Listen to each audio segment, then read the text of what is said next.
La idea del eterno retorno es misteriosa y con ella Nietzsche dejó perplejos a los demás filósofos. Pensar que alguna vez haya de repetirse todo tal como lo hemos vivido ya y que incluso esa repetición haya de repetirse hasta el infinito. ¿Qué quiere decir ese mito demencial? El mito del eterno retorno viene a decir per negationem que una vida que desaparece de una vez para siempre, que no retorna, es como una sombra, carece de peso, está muerta de antemano, y si ha sido horrorosa, bella, elevada, ese horror, esa elevación o esa belleza nada significan.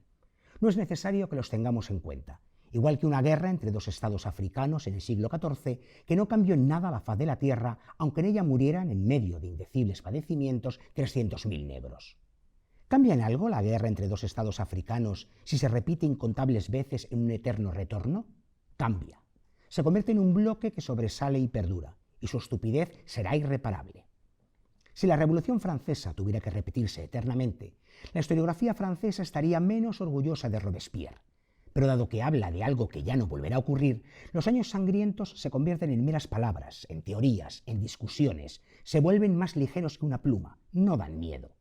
Hay una diferencia infinita entre el Robespierre que apareció solo una vez en la historia y un Robespierre que volviera eternamente a cortar la cabeza a los franceses. Digamos, por tanto, que la idea del eterno retorno significa cierta perspectiva desde la cual las cosas aparecen de un modo distinto a como las conocemos. Aparecen sin la circunstancia atenuante de su fugacidad. Esta circunstancia atenuante es la que nos impide pronunciar condena alguna. ¿Cómo es posible condenar algo fugaz? El crepúsculo de la desaparición lo baña todo con la magia de la nostalgia, todo, incluida la guillotina. No hace mucho me sorprendí a mí mismo con una sensación increíble. Estaba hojeando un libro sobre Hitler y al ver algunas de las fotografías me emocioné. Me habían recordado el tiempo de mi infancia. La viví durante la guerra. Algunos de mis parientes murieron en los campos de concentración de Hitler. ¿Pero qué era su muerte en comparación con el hecho de que las fotografías de Hitler me habían recordado un tiempo pasado de mi vida, un tiempo que no volverá? Esta reconciliación con Hitler demuestra la profunda perversión moral que va unida a un mundo basado esencialmente en la inexistencia del retorno, porque en ese mundo todo está perdonado de antemano y por tanto todo cínicamente permitido. Y hubo un momento en el que todo el mundo, gustase o no, supiese o no de filosofía, leía a Pablo Vilaboy La insoportable verdad del ser de Milan Kundera. Sí, la verdad es que te enfrentas cuando llegas a un título como La insoportable verdad del ser a un icono. Entonces es muy difícil cuando te acercas a su lectura años después, como me acerqué yo, entender, no porque le falte calidad, sino el fenómeno que fue, porque es una lectura un poquito ardua, ¿no? Bastante ardua. Un poquito ardua, a pesar de que, bueno, sí es cierto que el triángulo amoroso que describe y la historia de amor y la introspección psicológica de los personajes, bueno, es más cercana, pero el entramado que Milan Kundera gestiona literariamente para llegar a esos análisis es peliagudo. Entonces, retrotraerte a 1984 y llegar a entender que este libro fuera un fenómeno, así como otros libros de la época, realmente a mí me resulta todavía más interesante que la obra en sí. Yo recuerdo leerlo todavía en plena ebullición, pero ya un poquito después. O sea, el libro se publica en España en el año 85, 15 años. Recuerdo a alguna profesora justificando que no nos daba las notas de los exámenes porque estaba leyendo a Kundera y hasta cuando paraba en los semáforos se ponía a leer el libro y no le daba tiempo a corregir los exámenes. Hasta eso de verdad recuerdo. Yo leí el libro ya un poco después, en el 87 creo recordar, o incluso en el verano de transición hacia la universidad, por ahí, 87, 88. O sea que tampoco sabía tanto de filosofía, pero tal vez sí, claro, la tenía muy fresca, lo que estudiaba en clase y todavía me manejaba un poco, pero me ocurría como a ti. Me atrapaba la novela, pero por lo otro lado decía, con lo compleja que es, ¿cómo puede estar todo el mundo tan loco con esta historia? Porque además es que la gente de todas las edades, y de todas las condiciones y todos los colores. Sí, curiosamente Kundera siempre ha defendido que no es un libro filosófico, o al menos que esa no era su intención. Pero le salió. Bueno, no sé, como digo, creo que hay que intentar acercarse a libros así sin prejuicios, aunque es un poco difícil, sobre todo cuando te lo recomiendan fervientemente. Y creo que literariamente, como dices tú, es de una sugestión y una complejidad muy, muy atractivas. Y hay que decir, bueno, que este ejemplar es tuyo y tiene acotaciones de la época. Era cuando un lector osado, un joven Óscar López, subrayaba los libros y los comentaba al margen. Que tiene preguntas, a su vez, sí, el argumento. Y me ha sorprendido porque he leído cosas con las que sí que estoy de acuerdo, otras que no, pero por ejemplo una que pongo aquí, ¿qué razón tiene? Y pues sí, Kundera, se sentiría mucho mejor Kundera sabiendo que le doy la razón, ¿no?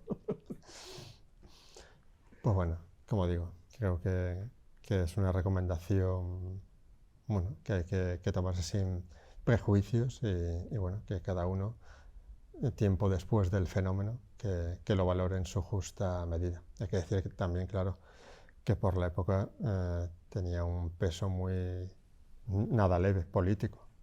Efectivamente, además porque en Checoslovaquia no se publicó hasta décadas después. Claro, además de eso, y que gran parte de la acción transcurre durante la llamada Primavera de Praga, año 1968. O sea que obviamente muy filosófico, pero muy político al mismo tiempo. Confluían muchas cosas, pero bueno, como digo, sugestivo y muy atrayente. Y por otro lado, sirve para desmontar algunos mitos editoriales, ¿no? Porque te planteas que esto, según nos cuentan, lo llevase hoy en día un conocido o desconocido autor, alguna editorial le diría, impublicable, no lo va a leer nadie. Bueno, estamos hablando de los 80, hoy en día el panorama es un poquito distinto. Pero es que eso no porque le vayamos a preguntar por Kundera, obviamente, vamos a, como diría el maestro Umbral, vamos a hablar de sus libros y de su editorial, pero nuestros invitados, entre otras cosas, son editores. Entonces también decir, cuando se enfrenta uno de repente a un manuscrito así, que puede pensar o no pensar con las voces que dicen, no, esto no, que no lo va a leer nadie. Digo, fíjate, ya que dice Pablo Vilabo y lo de un ejemplar manoseado, es la 15ª edición en 2 años. Y las que vinieron después. Y siguen habiendo todavía. Porque, como les digo, hoy vamos a hablar de un proyecto que ya es una realidad. Vamos a hablar de una editorial que, igual que nosotros nos gusta decir que hacemos un programa para lectores, hecho por lectores, eso es lo que nos consideramos por encima de todo, y yo les prometo que me encantaría que en el rótulo, en vez de periodista, pusiera lector, en este caso concreto, porque es por lo que estoy aquí fundamentalmente, aunque gracias, María José Peláez, por seguir valorando los años de oficio de uno. Pero como digo, ellos son escritores, ellos obviamente son lectores, y en un momento dado decidieron, si no nos convence, no nos gusta, o no estamos de acuerdo con cómo se edita, con cómo se nos edita, con cómo se presentan los libros, Juan Palomo, yo me lo guiso, yo me lo como. Vivan los valientes y vivan los que además encima siguen creyendo en el poder de libros tan magníficamente editados como estos 3 que tenemos como ejemplo.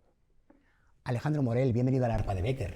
Muchas gracias. Julio Lara, bienvenido al Arpa de Becker. Gracias. Estos son bastante más que 4 letras, pero así habéis decidido llamaros. Sí, efectivamente, sí. Bueno, es una combinación. Juan Palomo, ¿verdad? Sí, totalmente.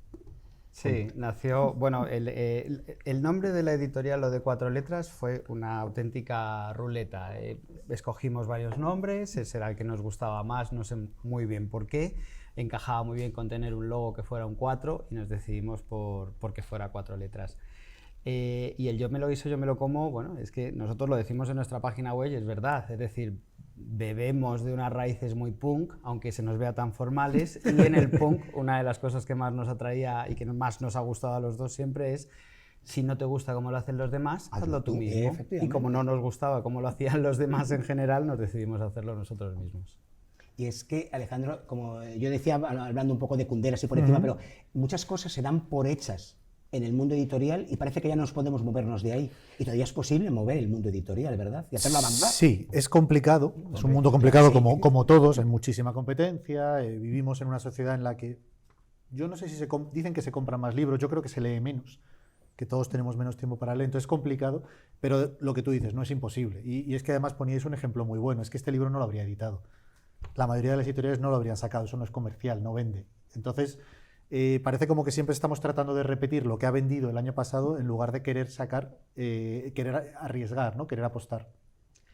Digamos, complejo, y yo hablo como lector, maravilloso mundo de las editoriales pequeñas, o llamadas pequeñas obviamente porque no hay un gran grupo detrás, pero siempre dicen, hay tanto mercado para esto, luego el público, por desgracia, se mueve por tendencias, y claro, donde esté un gran sello, como ocurre con las grandes producciones cinematográficas, no tiene inquietud por las pequeñas. Y sin embargo, yo creo que el lector, y ahí hablo como librero de segunda mano, el lector auténtico, el lector omnívoro, el que queremos hablar en este programa, el lector inquieto, busca siempre otras cosas. Lo que ocurre, claro, que a veces no hay los cauces como estos por los que esas otras cosas puedan llegar al lector.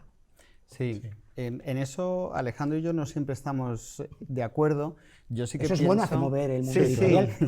Yo sí que me he dado cuenta de que fuera de los grandes escritores y las grandes marcas que siempre están vendiendo, otras editoriales mucho más potentes, por supuesto, hay todo un mundo y todo un mercado de editoriales más pequeñas que buscan lecturas alternativas. Nosotros no estamos nunca produciendo textos complicados ni raros, es decir, que no es que vayamos aquí a ser demasiado, pero sí que buscamos cosas que entretengan y que se salgan un poquito del mercado y que estén bien escritas, sobre todo que nos gusten a nosotros. Entonces nos hemos encontrado con una serie de librerías y con un montón de lectores a través de redes sociales que precisamente lo que van buscando es esta lectura alternativa y no los grandes escritores que más o menos repiten una serie de patrones y que leída una, prácticamente leídas todas. Pero no estamos de acuerdo del todo, Alejandro. En este caso sí, completamente. Hay otras. Yo, a veces me cuesta. O sea, nosotros nos metimos en este negocio con mucha ilusión, o en este proyecto con mucha ilusión, porque no era un negocio. Ahora hablaremos de la palabra proyecto. Y algunas veces a mí me resulta complicado convertirlo en un negocio o ver las fases para convertirlo en un negocio, porque todas las personas, y esto está un poco feo decirlo, pero todas las personas que yo veo que leen mucho a mi alrededor no compran libros. Y además, en cada una de estas personas tienes justificación y son más o menos entendibles. Entonces, y luego cuando se compran libros, pues lo que dices, no, vamos al Premio Planeta, vamos a los grandes centros comerciales donde venden. Entonces, a veces me cuesta encontrar ese nicho de mercado, y sin embargo es verdad que según vamos entrando, según vamos pasando pantallas, sí que vas encontrando ferias de libro alternativas, vas encontrando librerías que no están buscando el mismo libro que a lo mejor las grandes cadenas. Nosotros al final hemos firmado con una distribuidora y estamos vendiendo en librerías. Entonces sí que vamos dando pasos a nuestro ritmo, pero vamos dando pasos. Uno escribe para que le quieran. O sea, comprendo lo que dices en el sentido de que obviamente es un negocio. El arte, en cualquiera de sus disciplinas, es un negocio o lleva eso implícito. Pero ¿es posible, no obstante, mantener ese lado romántico del editor todavía vivo y activo?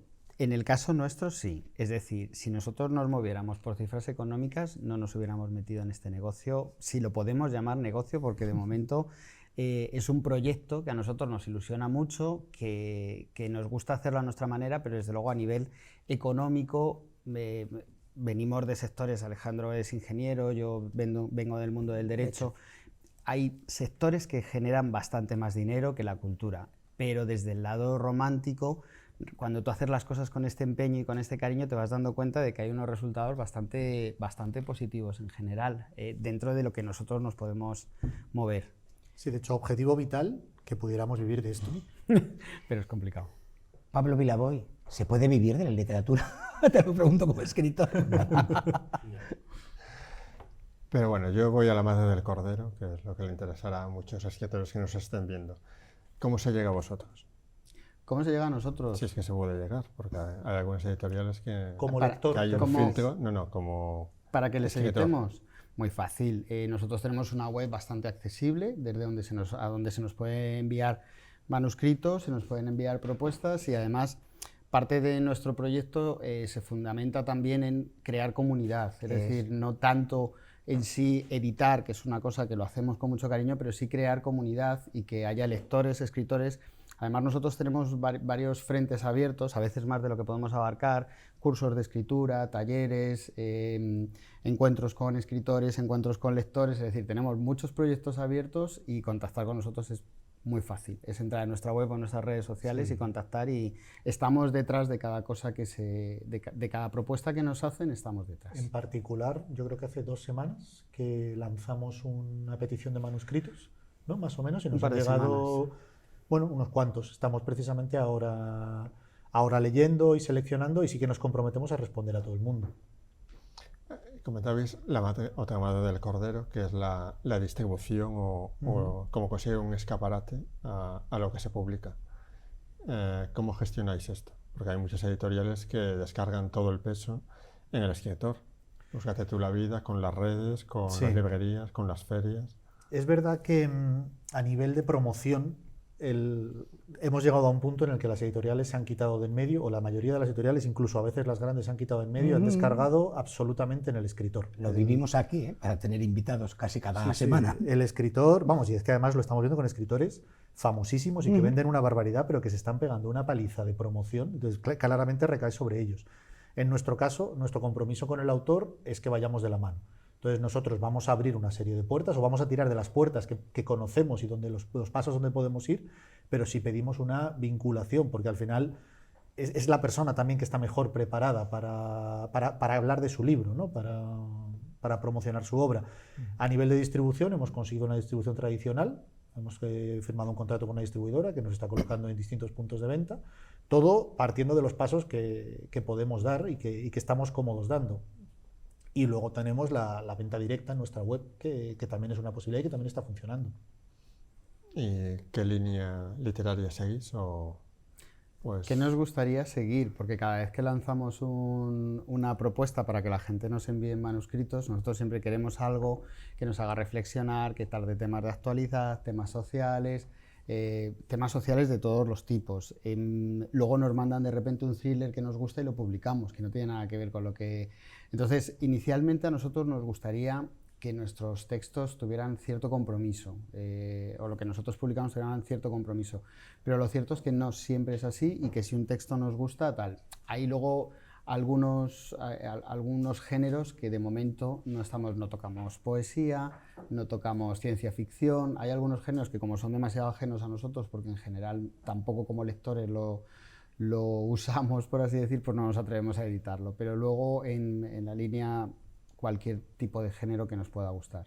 ¿Y por qué habéis elegido estos 3 para traernos hoy, por ejemplo? 2 porque son nuestros. Porque y otro es el último, y el otro es el último que hemos sacado. Y el último que hemos sacado. Que vamos a tener la presentación en Valladolid este viernes, y que está funcionando muy bien, que es un libro de una escritora de Valladolid, Pilar, y la verdad es que está funcionando estupendamente.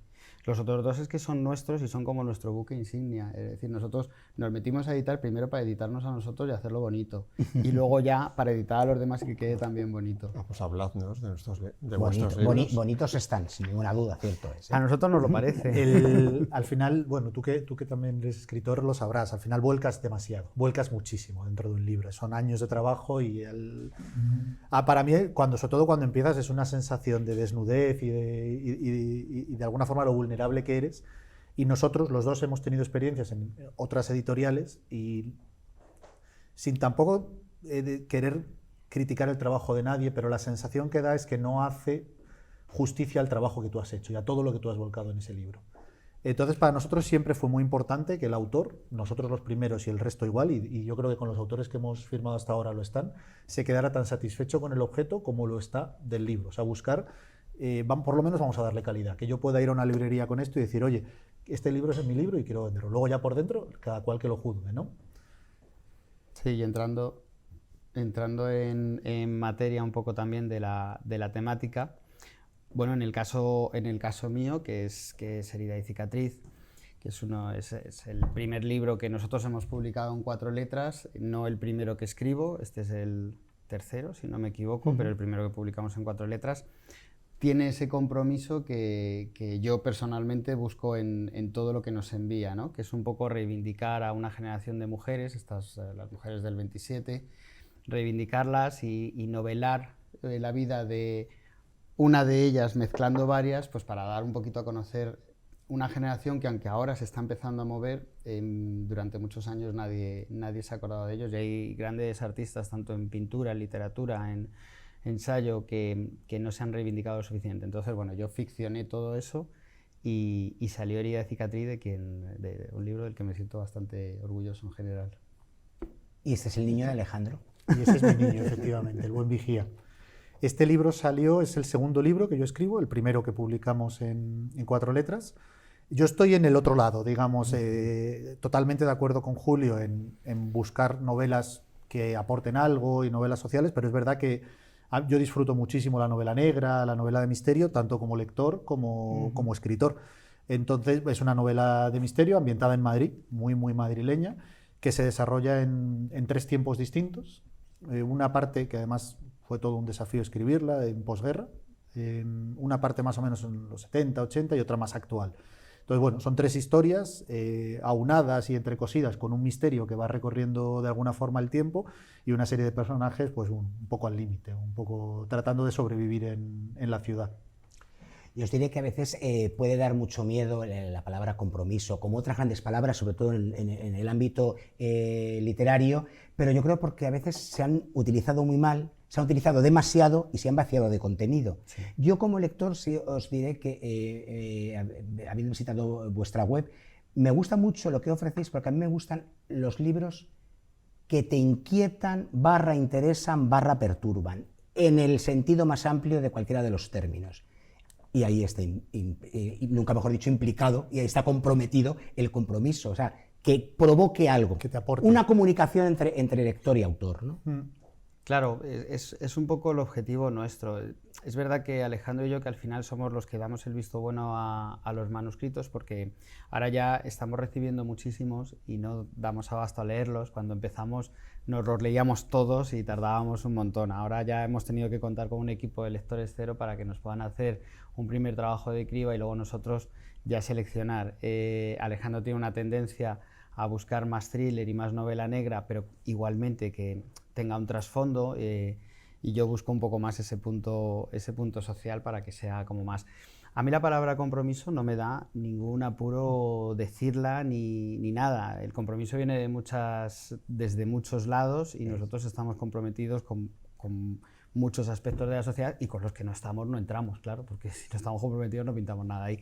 Pero sí que me gusta que una novela tenga a mí al menos, que me haga reflexionar sobre ciertas cosas o que reivindique algo. Pero eso es un punto de vista ya como lector. Sí, eso lo hemos dicho muchas veces en el programa, ¿verdad, Pablo? Son esas novelas que de un modo u otro no te dejan impasible y no te dejan incólume, ¿no? Te dejan alguna huella, sea la que sea. ¿Y la nueva criatura que vais a presentar? Los días fríos. Bueno, pues esto es de la primera tanda de manuscritos que nos llegaron, ¿vale? Y había 3 o 4 que nos gustaban y especialmente este nos gustó. Lo primero porque nos saca un poco de nuestro entorno. Nosotros somos muy madrileños y entonces tendemos a que si detrás está nuestra ciudad es mucho más fácil. Esto está inspirada en Valladolid y luego trata algunos temas en los que estamos muy sensibilizados, como es el Alzheimer, la tercera edad. Sí, también en ese sentido tiene algunos puntos parecidos a tu novela también, porque también reivindica a las mujeres a lo largo del siglo XX y los sacrificios que tuvieron que hacer algunas mujeres en un momento dado. Y Julio ha tocado aquí el tema de la tercera edad, que es algo con lo que sí que podemos decir que tenemos un compromiso grande. Estamos tratando de colaborar, estamos colaborando ahora ya con 2 ONGs de acompañamiento a personas mayores. Hasta ahora estábamos colaborando en clubes de lectura, pero ahora queremos dar un paso y que uno de los libros que vamos a sacar este año van a ser testimonios de personas mayores LGTB, claro, que es un proyecto en el que tenemos muchísima ilusión. Nos parece muy interesante y nos parece que es dar voz a personas que durante muchísimos años no la tuvieron. Visitarán ustedes, ¿verdad?, la página web de Cuatro Letras, porque ahí se van a involucrar en ese proyecto Cuatro Letras, es el hashtag que hay que seguir, y lo que tantas veces hemos dicho aquí, la experiencia lectora se vive mejor en comunidad, y eso viene también de parte de editores y de parte de escritores. Por lo tanto, aquí tenéis vuestra casa, hay que decirlo. El arpa estará encantada de sonar las veces que haga falta. Con Cuatro Letras hace la melodía completa, no os preocupéis. Vendremos, vendremos. Sí, Cuantas claro, cuando veces se nos nos invitéis. reclame, aquí estaremos. Pablo Vilaboy, nos llevamos bastante más que 4 letras. Llevamos un icono y 3 joyitas magníficamente editadas. Pues allí vamos, Arpa, al ángulo oscuro del salón. Pero, por supuesto, aparte con todo esto, nos vamos a buscar nuevas lecturas, somos imparables, somos lectores omnívoros y lectores voraces, no paramos nunca, igual que ustedes. Por eso nos vamos a reencontrar dentro de poco hablando, por supuesto, de libros. Gracias.